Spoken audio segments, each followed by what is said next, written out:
दोस्तों, अगर आप में साहस की कमी है और आप साहस बढ़ाना चाहते हैं तो यह बुक समरी आपके लिए बहुत ही फायदेमंद साबित होने वाली है।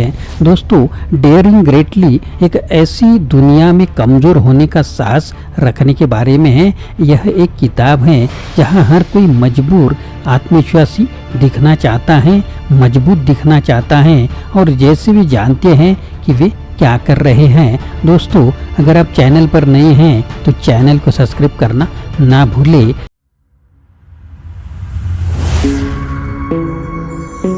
हेलो दोस्तों, मेरा नाम आनंद है और बिजनेस आनंद इस चैनल में आप सभी का स्वागत है। डेयरिंग ग्रेटली निश्चित रूप से मेरे लिए एक आश्चर्यकारक हिट थी। सबसे पहले यदि आप ब्रेन ब्राउन को नहीं जानते हैं तो पहले यह जान लें कि वह एक सामाजिक कार्यकर्ता, शोधकर्ता, पीएचडी और सभी मानवीय चीजों की खोज करता है। विशेष रूप से विषयों या बल्कि साहस, भेद्यता और शर्म जैसी भावनाओं की। उनका टीईडी टॉक 25 मिलियन व्यूज के साथ सार्वकालिक शीर्ष टीईडी टॉक की सूची में साइमन सिनेक के स्टार्ट विद व्हाई से काफी पीछे है। तो न्यूयॉर्क टाइम्स की उनकी 3 सबसे अधिक बिकने वाली पुस्तकों में से एक यह किताब बताती है कि कैसे सभी भावनाओं के मूल में असुरक्षा है। न केवल डर, चिंता और शर्म जैसी बुरी भावनाएं बल्कि प्यार, खुशी और जुनून जैसी अच्छी भावनाएं भी।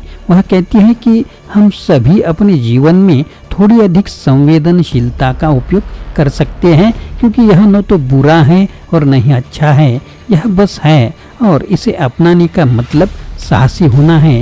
यहाँ भेद्यता के बारे में 3 सबक दिए गए हैं और जब आप इससे सबसे ज़्यादा डरते हैं तो आप इसमें कदम उठाने के लिए कैसे साहसी हो सकते हैं।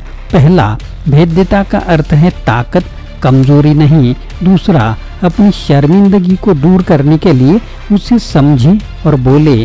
तीसरा, बच्चे वही बन सकते हैं जो आप हैं, इसलिए एक आदर्श बने। क्या आप खुलकर इस किताब को अपने जीवन में शामिल करने के इच्छुक हैं? तो मुझे आशा है कि आप यह वीडियो, क्योंकि ब्रेन के विचार बहुत शक्तिशाली हैं, तो आप अच्छे से सुनेंगे। तो चलिए शुरुआत करते हैं एक एक पाठ को डिटेल में। पाठ पहला है, यदि आप असुरक्षित हो सकते हैं तो इसका मतलब है कि आप मजबूत है। सबसे पहले ब्रेन ने भेद्यता के बारे में 2 मुख्य बिंदु यहाँ पर बताए हैं। पहला, भेद्यता अच्छी या बुरी नहीं होती।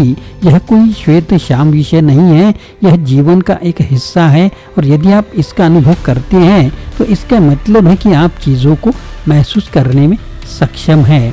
दूसरा, स्वयं को वास्तव में असुरक्षित होने देना शक्ति और साहस का प्रतीक है।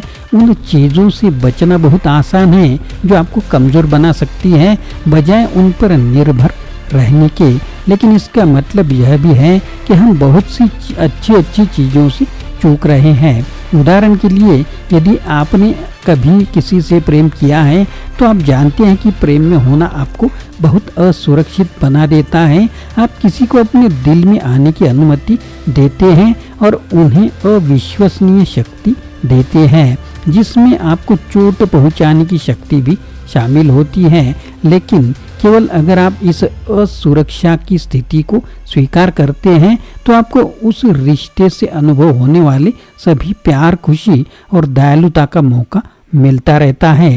इसका मतलब यह है कि असुरक्षा केवल दर्द और दुख का स्रोत नहीं होता है, बल्कि कई सकारात्मक भावनाओं को भी जड़ होता है। दोस्तों, आप उन चीजों से छिप सकते हैं जो आपको असुरक्षित बनाती है। कार्यस्थल पर किसी प्रोजेक्ट की जिम्मेदारी, वह लड़की या लड़का जिसे आपने हमेशा से नहीं देखा है, वह कला जो आप बनाना चाहते हैं लेकिन आप जानते हैं कि वह एक पुलिस वाला है। और सुरक्षा की ओर झुकना कुछ ऐसा है जो केवल मजबूत, वास्तव में साहसी ही कर सकते हैं। पाठ दूसरा है, इसे समझकर और जोर से कहकर शर्मिंदगी के प्रति लचीलापन बनाएं। किसी बोलने वाले कार्यक्रम पर पूरी तरह बमबारी करने से बुरा क्या हो सकता है। एक बोलने वाले कार्यक्रम पर बमबारी करने के लिए कभी ऐसा न करने को लेकर शर्मिंदा होना। एक कहावत है कि असफलता अस्थायी होती है, हार मान लेना उसे स्थायी बनाता है। शर्म ही वह चीज़ है जो आपको हार मान लेती है। मुझे शर्म आती है कि जब मेरा बेटा छोटा था तो मैं उसके पास नहीं थी, ऐसा लेखिका ने कहा है। मुझे शर्म आती है कि मैंने एक अच्छा वेडिंग प्लानर बनने के लिए कड़ी मेहनत नहीं की। मुझे कम काम पर शर्म आती है क्योंकि मेरे सहकर्मी मेरी पीठ पीछे मेरे बारे में बात करते हैं। ऐसे अन्य कई उदाहरण हो सकते हैं। क्या आपने इनमें से कुछ सोचा है या अन्य विविधताएं मुझे यकीन है आपके पास है, लेकिन क्या आपने इन्हें कहा है? इसे आजमाएं। मैंने आज सुबह ही ऐसा करके देखा है। आपके द्वारा व्यक्त की गई प्रत्येक शर्म में एक निश्चित स्तर का उपहास पाया जाता है। वास्तव में आपको किस बात पर शर्म आती है इसका पता लगाने और उसे जोर से कहने में शर्मिंदगी से बहुत अधिक शक्ति लगती है। कोई भी शर्म के बारे में बात नहीं करना चाहता, यह असुविधाजनक है, लेकिन जितना कम आप करेंगे उसमें उतनी अधिक शक्ति होगी। इसके बजाय इसे खींचो, इसे बाहर खींचो, इसे प्रकाश में फेंको और इसे सीधे संबोधित करें। आप देखेंगे कि चीजें उतनी चिंताजनक नहीं है जितनी दिखती है और आप असफलता को भी जी सकते हैं। पाठ तीसरा है, अपने भविष्य के बच्चों के लिए एक आदर्श बने। यही एकमात्र तरीका है जिससे वे सीखते हैं। चाहे आपके बच्चे हो या ना हो, मैंने सोचा कि यह ले जाने लायक है। आपके बच्चे केवल उन्हीं गुणों को प्राप्त कर सकते हैं जो आप में हैं। यदि आप मैले कुचेले हैं तो आपके बच्चे भी मैले कुचेले होंगे। यदि आप संगठित हैं तो आपके बच्चे भी संगठित होंगे। और यदि आप लगातार शर्मिंदगी महसूस करते हैं तो आप अपने बच्चों को भी ऐसा ही महसूस करवाकर उन्हें आघात पहुंचाने वाले हैं। यदि आपको बचपन में धमकाया है या अन्यथा आघात पहुंचाया गया है तो आप जानते हैं कि बचपन का अधिकांश आघात शर्म से आता है। किसी घटना, व्यवहार या यहाँ तक कि दूसरों ने हमारे साथ कैसा व्यवहार किया है इसके बारे में शर्म आती है। इसलिए अपने घर और परिवार को शर्म मुक्त क्षेत्र बनाना यह आपका काम है। यह एकमात्र तरीका है जिससे आपके बच्चे बड़े होकर योग्य महसूस करेंगे, प्यार करेंगे और वास्तव में खुद बनने में सक्षम होंगे। ईमानदारी, साहस और महत्वाकांक्षा जैसे मूल्यों के बारे में बात करने के बजाय उन्हें जिए। ईमानदार हो, हिम्मत रखो, महत्वाकांक्षी बनो। सबसे अच्छी बात तो आप अपने बच्चों के लिए कर सकते हैं, चाहे वे पैदा हुए हो या नहीं। एक रोल मॉडल बनना है, यह वह सब पालन पोषण है जिसकी उन्हें आवश्यकता होती है।